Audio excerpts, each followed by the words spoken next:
Hello everyone, myself Mrs. Prabjot Kaur, Assistant Professor of Mathematics at Dayanand महिला महाविद्यालय कुरुक्षेत्र। आज हम स्टार्ट करेंगे BA BSc first semester calculus की बुक का चैप्टर नंबर 5 जो कि था हमारा कर्वेचर का चैप्टर। उसकी हम आज फोर्थ एक्सरसाइज स्टार्ट करेंगे। इससे पहले जो हमने 3 एक्सरसाइजेस की थी उसमें हमने फर्स्ट एक्सरसाइज में किया था कर्वेचर या रेडियस ऑफ कर्वेचर निकाला था हमने कार्टेशियन कोऑर्डिनेट्स यानी एक्स वाई या पैरामीटर टी इन्वॉल्व था उसमें। सेकेंड एक्सरसाइज में हमने पोलर कोऑर्डिनेट्स आर और थीटा के लिए और पैडल फॉर्म यानी कि आर और पी के लिए हमने सेकेंड एक्सरसाइज में कर्वेचर निकालना सीखा। फिर थर्ड एक्सरसाइज में था उसमें हमने radius of curvature at origin निकाला था, दोनों केसेस में कार्टेशियन कोऑर्डिनेट्स के केस में भी और पोलर फॉर्म के केस में भी। अब हम जो नेक्स्ट फोर्थ एक्सरसाइज करेंगे उसमें हम पढ़ेंगे centre of curvature, circle of curvature and evolute of curvature. सबसे पहले हम सेंटर ऑफ कर्वेचर की डेफिनेशन पढ़ते हैं। लेट पी, अगर सबसे पहले तो हम ये कर्व, हर बार हम ये लेके चलते हैं कि हमारे पास एक कर्व दे रखे, तो let P be any point on the curve. P कोई भी हमने एक पॉइंट लिया है कर्व के ऊपर और टी पॉइंट पर हमने डी से कोई नॉर्मल ड्रॉ किया, P D be the normal to the curve at point P. Then point C such on D, P D line पर अगर हम इस तरह से कोई पॉइंट सी ले सच दैट पी से लेकर सी तक का जो डिस्टेंस है वो किसके इक्वल हो, रेडियस ऑफ कर्वेचर यानी कि रो के इक्वल हो, तब हम सी पॉइंट को क्या कहेंगे, centre of curvature of the curve at point P. तो डेफिनेशन क्या है, centre of curvature from the point P on a curve is a point on the positive direction of the normal at P at a distance rho from it. तो पहले हमने क्या किया, curve ली, curve के ऊपर हमने P पॉइंट लिया, P point के ऊपर हमने जो नॉर्मल ड्रॉ किया है उस नॉर्मल के ऊपर हम एक पॉइंट C इस तरह से चूज कर रहे हैं कि C से लेकर P तक का जो डिस्टेंस है वो क्या रहे, रो रहे, तो हम C पॉइंट को कहेंगे सेंटर ऑफ कर्वेचर। अब सर्कल ऑफ कर्वेचर, अगर हम ये जो C सेंटर है इस सेंटर से इतना रेडियस लेते हुए यानी कि जो रो डिस्टेंस जो था उतना रेडियस लेते हुए अगर हम एक सर्कल ड्रॉ कर दें तो उसको हम सर्कल ऑफ कर्वेचर बोलते हैं। तो डेफिनेशन है the circle with its centre at the centre of curvature C and radius equal to rho is called circle of curvature. उसके बाद है evolute of curvature. For different positions of P along the curve, center of curvature C takes up different position.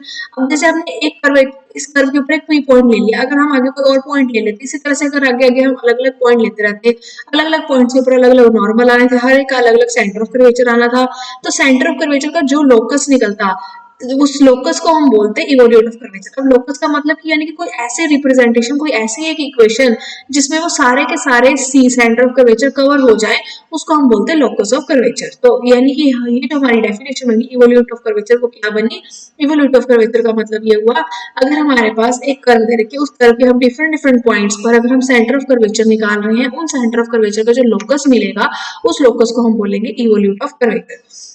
Next जो अब हम करेंगे, अब हम in different different cases में डिस्कस करेंगे कि सेंटर ऑफ कर्वेचर निकालने के, अगर सेंटर ऑफ कर्वेचर निकालना है तो वो कैसे कोऑर्डिनेट सेंटर ऑफ कर्वेचर के निकालेंगे।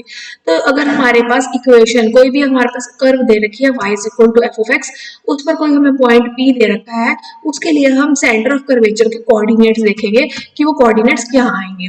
तो कोऑर्डिनेट्स के लिए हम अल्फा और बीटा की नोटेशन लेते हैं, यानी कि सेंटर ऑफ कर्वेचर को हम अल्फा और बीटा से रिप्रेजेंट करते हैं, और अल्फा का फॉर्मूला है x minus Y one into one plus Y one square by Y two, और बीटा का फॉर्मूला है y plus one plus Y one square by Y two. तो ये हमारे फॉर्मूलाज अल्फा और बीटा के लिए हैं। उसके बाद अगर हमें इक्वेशन निकालनी हो सर्कल ऑफ कर्वेचर की, सर्कल ऑफ कर्वेचर की अगर हमें इक्वेशन निकालनी हो तो अल्फा और बीटा हमें पता है सेंटर के कोऑर्डिनेट्स हैं, तो सर्कल की इक्वेशन क्या होती है, x माइनस अल्फा का whole square plus y minus beta का होल स्क्वायर, और हमें पता था डिस्टेंस क्या होगा और रो के इक्वल होगा, तो यानी कि रेडियस हमारा रो के इक्वल होता है, यानी कि यहाँ पर रो स्क्वायर आ गया। उसके बाद जब भी आपको ये कहा जाए कि इक्वेशन ऑफ इवोल्यूट निकालो, अगर आपको इक्वेशन ऑफ इवोल्यूट निकालना है तो आपने उस जो हम ऊपर जो सर्कल वाला ये जो काम कर रहे हैं, सेंटर ऑफ कर्वेचर के कोऑर्डिनेट्स निकाल रहे हैं, सर्कल ऑफ कर्वेचर निकाल रहे हैं, उनमें से हमने अल्फा और बीटा को एलिमिनेट करना है। नेक्स्ट डेफिनेशन है code of curvature. Code of curvature क्या है, any code of the circle of curvature at a point P which is drawn through P in any given direction is called chord of curvature in that direction। क्या कह रहा है, any chord of circle of curvature at point P point पर कोई भी हम code को draw करें which is drawn in P in the direction in any given direction, किसी भी डायरेक्शन में अगर हम ड्रॉ करें तो उसको हम क्या कहेंगे, कोड ऑफ कर्वेचर कहेंगे। तो हमने मेन जो इसमें करने हैं वो फॉर्मूलाज, ये फॉर्मूलाज करने हैं। एक सी एक्स का फॉर्मूला करना है, एक सी वाई का फॉर्मूला करना है, यानी कि कोड ऑफ कर्वेचर। अगर हमारे पास एक्स एक्सिस के अलोंग हमें कोड ऑफ कर्वेचर निकालने के लिए कहा है तो उसका फॉर्मूला है 2y1 into one plus Y one square by Y two, और अलोंग वाई एक्सिस अगर हमें फॉर्मूला निकालना हो तो वो है 2 into Y one square by Y two, यानी कि दोनों फॉर्मूलाज में बस न्यूमिनेटर में y1 है, यहाँ पर y1 नहीं है, बाकी सारा फॉर्मूला सेम है। उसके बाद पोलर इक्वेशंस के केस में, पोलर इक्वेशंस के केस में अगर हमें कोड्स ऑफ कर्वेचर निकालना हो तो पोलर इक्वेशंस के केस में ये फॉर्मूला बनता है 2r into R square plus R one square by R square plus 2r1 square minus RR2, और दूसरा जो कोऑर्डिनेट बनेगा वो बनेगा 2r1 into R square plus R one square by R square plus 2r1 square minus RR2। ठीक है जी, ये जो फॉर्मूलाज हैं बस इसमें हमने यही फॉर्मूलाज याद रखने हैं जिससे हमारी नेक्स्ट एक्सरसाइज कंप्लीट सॉल्व हो जाएगी। सबसे पहले हमने सेंटर ऑफ कर्वेचर निकालने का फॉर्मूला है, सेंटर ऑफ कर्वेचर को हम अल्फा और बीटा से डिनोट करते हैं। अल्फा और बीटा का फॉर्मूला एक्स अल्फा का formula x minus y one into one plus Y one square by Y two, beta का formula y into one plus Y one square by Y to.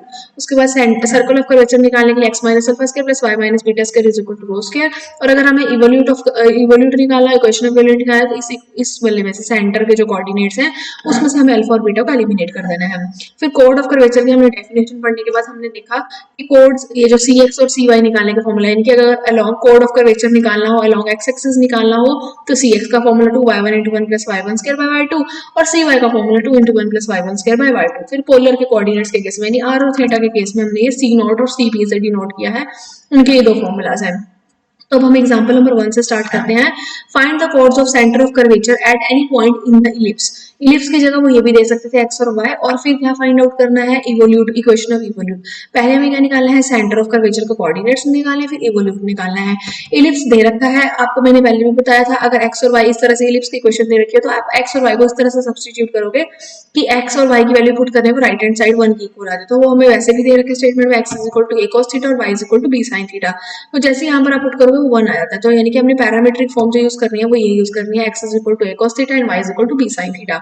अब आपको centre of curvature यानी कि alpha और beta निकालने का formula पता था, alpha is equal to X minus one plus Y one into one plus Y one square by Y two. Y one का मतलब वाई का first derivative with respect to X, तो यहाँ y और x तो theta के terms में दे रखे हैं, तो हम y1 का मतलब dy by dx लिखते हैं। तब यहाँ क्या लिखेंगे, dy by d theta dx by d theta, क्योंकि d थीटा से d थीटा कैंसिल होगा तो dy by dx ही रह जाएगा। और y का डेरिवेटिव हम थीटा में निकाल सकते हैं, वो आ जाएगा b cos थीटा। x का डेरिवेटिव थीटा में वो आ जाएगा माइनस a sin थीटा, तो ये बन गया minus b by a cot theta. y2 का मतलब फिर से इसका डेरिवेटिव थीटा में विद रिस्पेक्ट टू x हो जाएगा। विद रिस्पेक्ट टू x करना है तो पहले क्या करोगे, माइनस b बाय कांस्टेंट है, मैं cot थीटा का derivative minus cosecant, cot theta का derivative cosecant square minus cosecant square theta, तो माइनस माइनस प्लस बन जाएगा। अब डेरिवेटिव हम x में कर रहे हैं तो थीटा का डेरिवेटिव किसमें आ जाएगा, x में, यानी कि d theta by dx। dx by d theta हम निकाल सकते हैं minus a sin theta, d theta by dx का मतलब उसका रेसिप्रोकल कर देंगे, वो क्या बन जाएगा 1 by minus a sin theta. a और a मल्टीप्लाई होकर a स्क्वायर बन जाएगा, ये 1 by sin theta cosecant theta बन जाएगा, कोसेकेंट स्क्वायर और कोसेकेंट थीटा कंबाइन होकर कोसेकेंट क्यूब थीटा बन जाएंगे। तो अल्फा के केस में भी अल्फा वाली वैल्यूज में भी पुट कर देना है, जहां यहाँ पर x की वैल्यू में स्टेटमेंट में दे रखी है वो वैल्यू यहाँ पर पुट की, y1 की वैल्यू y2 की वैल्यू सारी वैल्यूज पुट करके जो वैल्यूज कैंसिल हो रही हैं वो कैंसिल कर देंगे। फिर एलसीएम लेना है, एलसीएम ले सकते हैं, या बिना एलसीएम ले ही न्यूमरेटर में टर्म्स को शिफ्ट करके हमने अल्फा की वैल्यू सॉल्व कर लिया। सिमिलरली जो बीटा की वैल्यू है उसमें भी y और y1 की वैल्यू से सारे सब्स्टिट्यूट करके इसको सॉल्व कर लेना है। तो ये हमारे जो कोऑर्डिनेट्स आए हैं अल्फा और बीटा वो हमारे सेंटर ऑफ कर्वेचर के कोऑर्डिनेट्स आए हैं। अब उसके बाद हमें इक्वेशन ऑफ इवोल्यूट निकालनी है। इक्वेशन ऑफ इवोल्यूट निकालने के लिए हमने कहा था कि अल्फा और बीटा जो सेंटर के कोऑर्डिनेट्स हैं इनको हम खत्म करना चाहते हैं, तो हम क्या करेंगे, अल्फा की जगह x पुट कर देंगे और बीटा की जगह y पुट कर देंगे। तो हमने इसमें अल्फा की जगह x पुट कर देना है, ये क्रॉस मल्टीप्लाई में जाएगा, ये बनेगा ax is equal to a square minus b square into cos cube theta. इसकी जगह हमने y पुट कर देना है, ये जो डिनोमिनेटर में b है इसके साथ मल्टीप्लाई होकर by बन जाएगा, तो by किसके इक्वल आएगा, a square minus b square sine cube theta और साथ में माइनस आ जाएगा। दोनों तरफ पहले स्क्वेयरिंग करनी है, जो पहली इक्वेशन हमने निकाली उसमें भी स्क्वेयरिंग करके पावर 1/3 करनी है, दूसरी इक्वेशन जो हमने निकाली उसमें भी पावर स्क्वायर करके 1/3 पावर कर देनी है। तो ये हमारे पास जो इक्वेशन नंबर 3 और 4 आ गई है। अब जब हम दोनों इक्वेशन को ऐड करेंगे, लेफ्ट साइड में left side and right side में राइट साइड ऐड करेंगे, तो ये दोनों में से पहली टर्म कॉमन निकल जाएगी, cos square theta plus sin square theta 1 बन जाएगा। तो इसमें से अब हमारे पास जो इक्वेशन है उसमें अल्फा और बीटा नहीं है, यानी अल्फा और बीटा एलिमिनेट हो चुके हैं। तो ये जो हमारी इक्वेशन है ये इक्वेशन इवोल्यूट की आई है। Next equation example number 2, c x c y chords of curvature parallel to coordinate axis दे रखे हैं, यानी कि सी एक्स जो है वो कोड of curvature parallel to x axis है, सी वाई कोड of curvature parallel to y axis है, कर्व वाई दे रखी है और हमें ये रिलेशन प्रूव करके दिखाना है। तो अभी आपको codes of curvature parallel to x axis और वाई एक्सिस निकालने के, यानी कि सी एक्स और सी वाई का फॉर्मूला बताया था, उसी फॉर्मूला में आपने वाई वन और वाई टू निकालना है। वाई वन आपको दे रखा है स्टेटमेंट में कोस हाइपरबोलिक का डेरिवेटिव साइन हाइपरबोलिक होता है, साइन हाइपरबोलिक का डेरिवेटिव कॉस हाइपरबोलिक होता है। तो कॉस हाइपरबोलिक का derivative sine hyperbolic x by C, X के विद रिस्पेक्ट में डेरिवेटिव तो 1 बाई सी, जो ये सी है और ये सी कैंसिल हो जाएगा। सेकंड डेरिवेटिव करेंगे साइन हाइपरबोलिक का derivative cos hyperbolic x by c, और एक्स बाई सी का डेरिवेटिव 1 बाई सी आ जाएगा। y1 और y2 की वैल्यू यहाँ पर पुट कर देंगे और आपको ये याद रखना है जैसे कि आपके पास cos square theta plus sin square theta 1 होता था, बट हाइपरबोलिक के केस में ये फॉर्मूला होता है cos हाइपरबोलिक का स्क्वायर माइनस sin हाइपरबोलिक का स्क्वायर, वो 1 के इक्वल होता है। तो 1 प्लस साइन हाइपरबोलिक का स्क्वायर जो होगा वो कॉस हाइपरबोलिक का स्क्वायर बन जाएगा। एक डिनोमिनेटर न्यूमरेटर में से कॉस कैंसिल हो जाएगा, ये हमारे पास सी एक्स आ जाएगा। सिमिलरली हम सी वाई की वैल्यू निकालेंगे। सी एक्स और सी वाई की वैल्यू हम लेफ्ट हैंड साइड में पुट करनी शुरू करेंगे और देखेंगे राइट हैंड साइड के इक्वल आ रहा है। लेफ्ट हैंड साइड पर हमारे पास 4 सी स्क्वायर इंटू सी एक्स स्क्वायर प्लस सी वाई स्क्वायर था, सी एक्स स्क्वायर की वैल्यू पुट की, सी वाई स्क्वायर की वैल्यू पुट की, जो टर्म कॉमन आ रही थी वो हमने कॉमन निकाली। अंदर है क्या sine hyperbolic square x by c plus 1 which is equal to cos hyperbolic square, x by c cos hyperbolic पहले ही बाहर था तो cos hyperbolic की पावर 4 बन गई है, which is equal to c y raised to the power 4 आ गया, तो ये राइट हैंड साइड के इक्वल प्रूव हो गया है।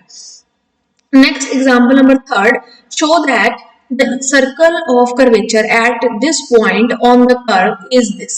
हमें क्या निकालना है, सर्कल ऑफ कर्वेचर निकालना है, इस पॉइंट पर निकालना है। ये कर्व दे रखी है और सर्कल ऑफ कर्वेचर इसके इक्वल प्रूव करके दिखाना है। सबसे पहले जो कर्व दे रखी है उसमें से आपको सर्कल ऑफ कर्वेचर निकालने का। सर्कल ऑफ कर्वेचर के लिए आपको पता है सर्कल ऑफ कर्वेचर कैसे निकलता है, आपको पहले सेंटर ऑफ कर्वेचर के पॉइंट्स निकालना होता है, यानी कि आप अल्फा और बीटा की वैल्यूज निकालोगे। अल्फा और बीटा का फॉर्मूला पता है आपको, X minus Y one into Y one square 1 plus Y one square by Y two, और इसी तरह से बीटा का फॉर्मूला, तो यानी कि हमें वाई वन और वाई टू निकालना है। तो सबसे पहले हम इस इक्वेशन का फर्स्ट टाइम डेरिवेटिव करेंगे विद रिस्पेक्ट टू एक्स। जब डिफरेंशिएशन करेंगे, ये फर्स्ट टाइम डिफरेंशिएशन करेंगे, फिर से दोबारा से डिफरेंशिएशन करेंगे तो सेकंड डेरिवेटिव आएगा। अब जब dy बाई dx की वैल्यू को हम इक्वेशन नंबर 2 से यहाँ पर सब्स्टिट्यूट कर देंगे इक्वेशन नंबर 3 में, क्योंकि हमें पॉइंट दे रखा है कि किस पॉइंट पर निकालना है, तो x और y को हमें सब्स्टिट्यूट करना है। x को a बाई 4, y को a बाई 4 पुट करना है। तो जैसे वैसे तो यहाँ पर जब क्योंकि ये दोनों सेम हो जाएंगे तो दोनों कैंसिल ही हो जाएंगे टर्म्स, तो ये सिर्फ माइनस 1 रह जाएगा। सिमिलरली जो इक्वेशन नंबर 3 है उसमें भी हमें x और y को ये टर्म पुट करेंगे तो D square Y by D X square की वैल्यू आ जाएगी। ये वैल्यूज हमें रो में पुट करनी है, क्योंकि हमें जब सर्कल ऑफ कर्वेचर चाहिए, सर्कल ऑफ कर्वेचर का हमें फॉर्मूला पता है कि x माइनस अल्फा का whole square plus y minus beta का whole square is equal to rho square. तो रो का फॉर्मूला पता है 1 plus Y one square raise to the power 3 by 2 by Y two. तो ये वैल्यूज पुट करके हमने रो निकाल दिया, और अल्फा और बीटा जो है वो हम इन फॉर्मूला से निकाल देंगे। तो सर्कल ऑफ कर्वेचर में अल्फा बीटा एक्स और पी की वैल्यूज पुट कर देनी है। ये हमारा क्वेश्चन सॉल्व होगा। Next is example number 4। Example number 4 में सी नॉट और सीपी दिए हुए हैं कोड of curvature of the cardioid. वही आर और थीटा में हमारे पास ये सी नॉट और सीपी जो है वो कह रहे हैं कोड ऑफ कर्वेचर है along and perpendicular to the radius vector. ये along to the radius vector होता है, ये परपेंडिकुलर टू रेडियस वेक्टर होता है, और हमें ये रिलेशन प्रूव करके दिखाना है। सबसे पहले आर और थीटा के केस में आपको सी नॉट और सीपी का फॉर्मूला बताया था कि सी नॉट निकालने का फॉर्मूला और सीपी, तो उसमें आपको आर वन और आर टू की वैल्यू चाहिए। आर आपको दे रखा है, उसका फर्स्ट डेरिवेटिव करोगे आर वन आ जाएगा, सेकंड डेरिवेटिव करोगे आर टू आ जाएगा। वो वैल्यूज यहाँ पर सब्स्टिट्यूट करके आपको सी नॉट और सीपी मिल जाएगा।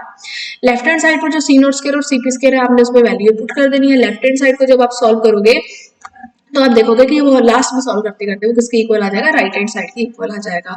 तो ये आपकी 5.4 एक्सरसाइज जो है वो इन्हीं एग्जांपल्स इन्हीं फॉर्मूलाज के ऊपर बेस्ड है। ये आप ट्राई करोगे और यहाँ पर आपका ये जो चैप्टर नंबर 5 है वो खत्म हो गया है। इसके बाद जो हम वीडियोस करेंगे वो हम 6 चैप्टर सिंगुलर पॉइंट्स की वीडियो करेंगे। Thank you.